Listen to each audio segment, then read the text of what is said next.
इसलिए स्ट्रिक्टली तुलसीदास ने बोल दिया क्या, सदगुरु निंदा सुनिए न काना, हो पाप गौ घात सबाना।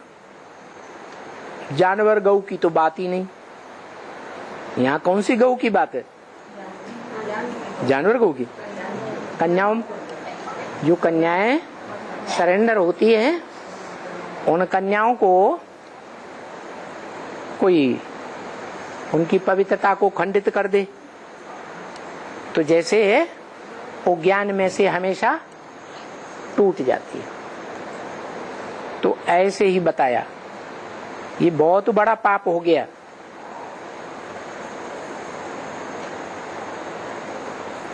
जो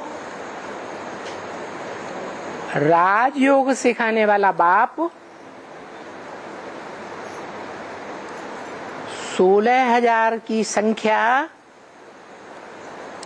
राजयोगियों की तैयार करता है, जन्म जन्मांतर के राजाई की फैमिली में आने के लिए। कितनी आत्माओं की संख्या है, कितनी आत्माओं की संख्या, 16,000। वो 16,000 की संख्या में से जैसे कटौती कर दी, एक कन्या अगर टूटती है सरेंडर होने के बाद, तो उसके द्वारा जितने भी निकाले जाने वाले स्टूडेंट्स हैं वो सारे ही टूट जाएंगे।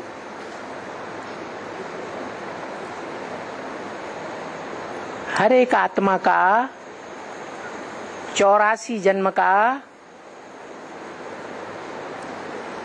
संबंध में आने वाली आत्माओं का, संपर्क में आने वाली आत्माओं का दायरा अपना अपना है या नहीं है, है? हर आत्मा का,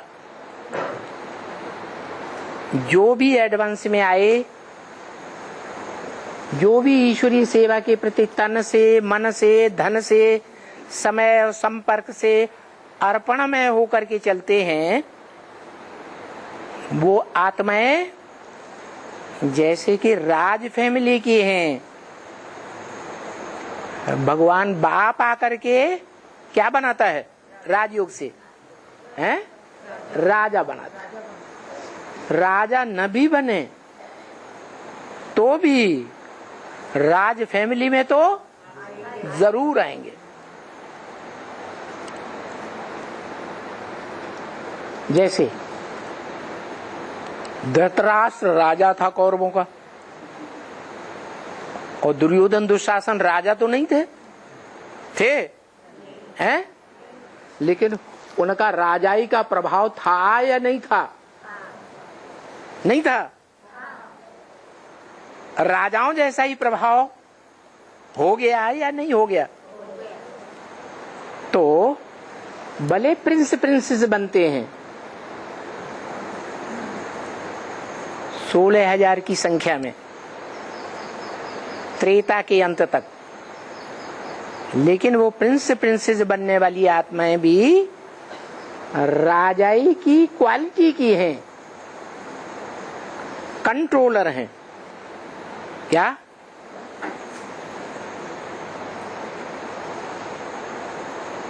उनमें कंट्रोल करने के गुण हैं।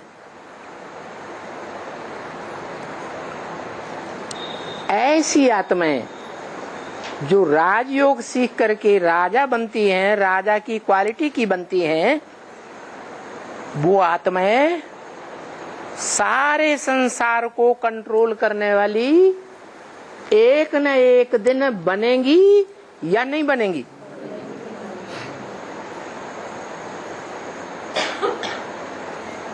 क्योंकि त्रेता के अंत में आपने देखा होगा 3 सीढ़ियां कटी हुई हैं, है? जो भगवान ने राजाई स्थापन की, उस राजाई को खंडित करने वाले राजाएं हुए उन 3 जन्मों में हुए ना। त्रेता के अंत में वो हुए सबसे घटिया क्वालिटी के कंट्रोलर, राजयोग सीखने वाले। और फर्स्ट जन्म में राधा कृष्ण को जन्म देने वाली आत्माएं,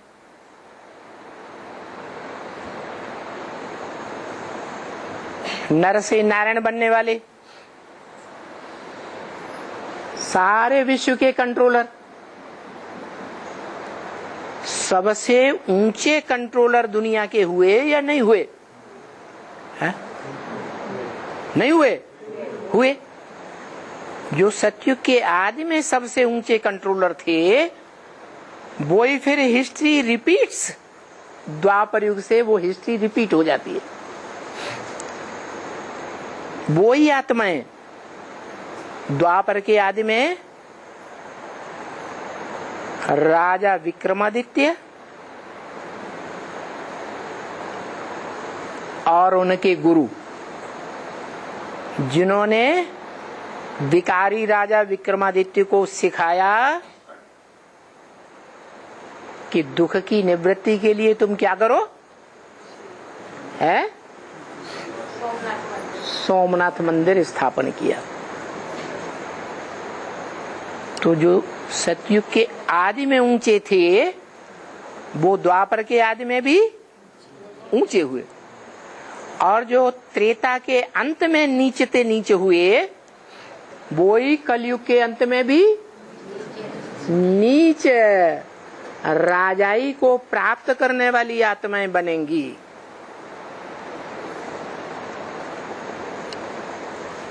और उस नीची दुनिया में प्रजा को कंट्रोल करेंगी। इसका मतलब क्या हुआ कि जो 16,000 की लिस्ट है, वो सतयुग के आदि से लेकर के कलयुग के अंत तक कहीं न कहीं कभी न कभी कंट्रोलर बनते हैं या नहीं बनते हैं? है? बनते हैं।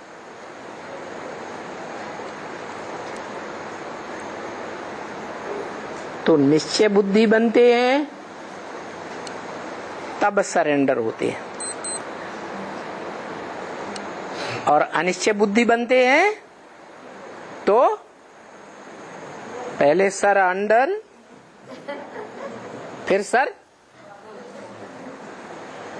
सामना करने वाला सर बनेगा या अंडर बनेगा?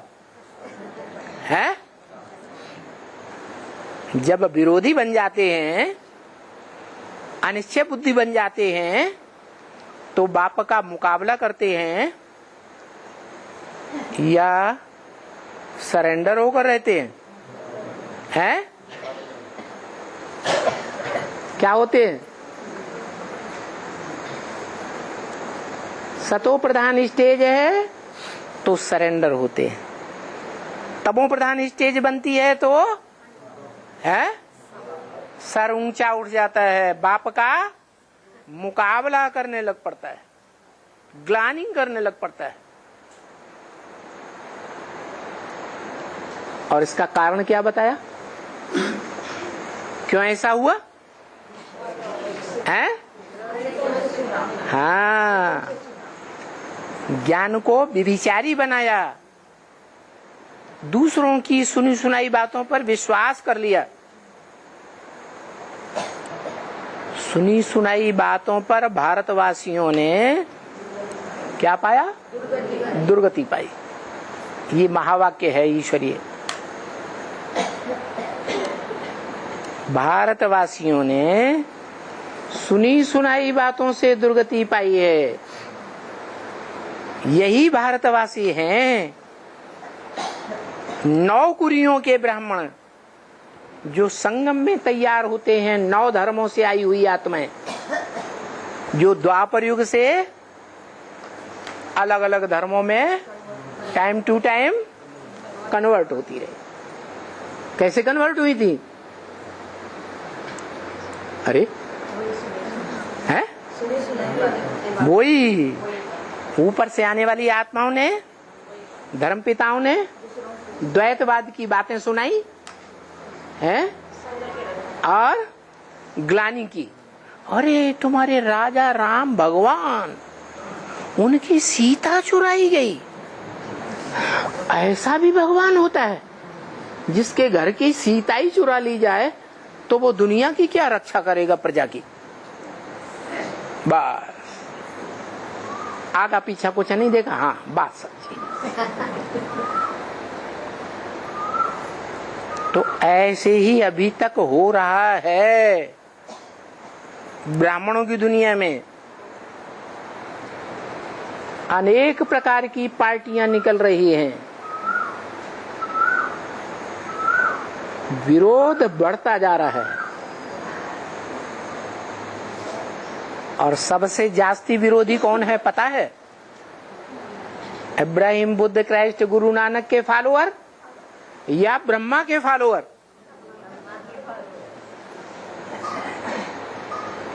वो कई सालों से ये प्लान बनाते चले आ रहे हैं, बोलते भी आ रहे हैं आपस में कि जैसा तुम्हारे बाबा का असर किया था, वही असर जितने भी एडवांस पार्टी के सेंटर हैं वहां के मुखियाओं का असर करेंगे। हर साल प्लानिंग बनाते हैं लेकिन हिम्मत जुटा नहीं पाते।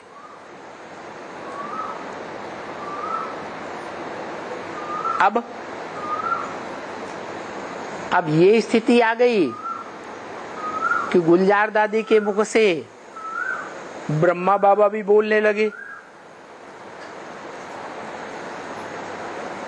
उनकी खिलाफत में क्या बोला?